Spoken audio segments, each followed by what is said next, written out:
Trump launches $12 billion minerals stockpile to boost U.S. manufacturing, counter China.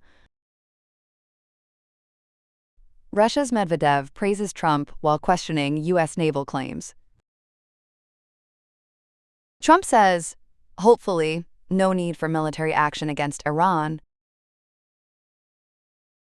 Israel says partially reopened Gaza's Rafah crossing. Iranian police say 139 foreigners arrested over unrest in Yazd province. U.S. President Donald Trump is preparing to launch a strategic stockpile of critical minerals, backed by $12 billion in initial funding from the U.S. Export-Import Bank.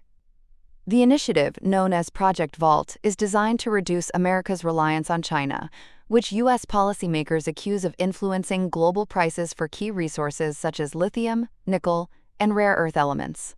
These minerals are essential for electric vehicles, advanced technology, and military equipment. The project will combine private investment with a $10 billion loan to purchase and store raw materials for automakers, tech firms, and other manufacturers. Major commodities trading companies are expected to oversee procurement, while a new executive structure will manage operations. Officials say the stockpile aims to protect supply chains, stabilize prices, and provide up to a 60-day emergency reserve of critical materials. The program is also intended to support American mining, while limiting financial risk for participating companies. Russia's Security Council Deputy Chairman Dmitry Medvedev has praised U.S. President Donald Trump as an effective leader who is working toward peace, even as preparations continue for new talks aimed at ending the war in Ukraine. Trump has repeatedly said he hopes to be remembered as a, quote, peacemaker, and believes a settlement could be close. A new round of negotiations involving the United States, Russia, and Ukraine is expected to take place this week in Abu Dhabi. Medvedev said the American people elected Trump and that Russia respects that choice.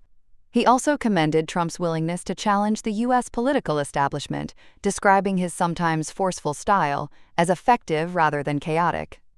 However, Medvedev noted that Moscow has seen no evidence of the nuclear submarines Trump previously claimed were positioned near Russian waters.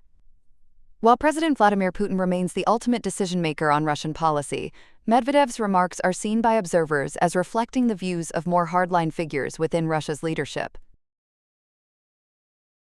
U.S. President Donald Trump expressed a desire to avoid military conflict with Iran, stating, "Hopefully, we won't have to use it," referring to the deployment of a significant U.S. naval fleet near Iranian waters. He acknowledged ongoing communications with Iran, indicating openness to negotiations. Concurrently, Iran issued stern warnings against any U.S. military action. Brigadier General Mohammad Akraminia emphasized that U.S. aircraft carriers have, quote, serious vulnerabilities and that American bases in the Gulf are within range of Iranian missiles. He cautioned that any U.S. miscalculation would not unfold as anticipated, implying a swift and decisive Iranian response. Amid these tensions, diplomatic efforts are underway. Iranian President Masoud Pezeshkian has authorized, quote, fair and equitable negotiations with the U.S., with potential talks involving U.S. envoy Steve Witkoff and Iranian Foreign Minister Abbas Araghchi possibly taking place in Istanbul. Regional actors, including the United Arab Emirates, have advocated for direct U.S.-Iran negotiations to prevent further escalation.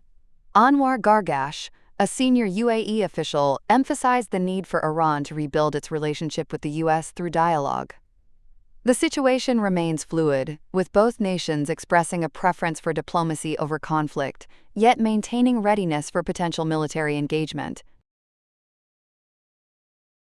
Israel has partially reopened the Rafah crossing between Gaza and Egypt after months of pressure from aid organizations, offering limited movement for civilians but no immediate increase in humanitarian supplies. The crossing, a critical gateway for Gaza's more than 2 million residents, has been largely shut since Israeli forces took control in May 2024 during the war with Hamas. Officials describe the reopening as an initial pilot phase. Authorities say pedestrian travel in both directions is expected to begin, with hundreds of patients waiting for permission to leave Gaza for medical treatment. Egyptian hospitals have indicated they are ready to receive them. Despite the development, humanitarian conditions inside Gaza remain severe after 2 years of conflict, even with a ceasefire in place since October. Residents say the reopening provides a small sense of hope, but are calling for the crossing to fully open to allow unrestricted travel and the delivery of goods. Meanwhile, Egypt and Jordan have reaffirmed their opposition to any attempt to displace Palestinians from Gaza and have urged full humanitarian access to the territory. Iranian police say 139 foreign nationals have been arrested in the central province of Yazd for allegedly taking part in recent nationwide protests. The demonstrations began in December over economic hardship but quickly evolved into political unrest, prompting what officials describe as the most severe crackdown since the 1979 Islamic Revolution. Authorities report an official death toll of more than 100 people, while human rights groups claim the number is significantly higher. A U.S.-based rights organization estimates that nearly 50,000 people have been arrested. Police allege that the detained foreigners helped organize and incite violence and were in contact with networks outside the country. Iran has blamed the United States and Israel for fueling the unrest, accusations both countries have denied in the past. Judicial officials have warned that those found responsible for violent acts will face serious consequences. Separately, Iranian media reported the arrest of 4 additional foreign nationals in Tehran, marking a shift from earlier announcements that did not highlight foreign involvement.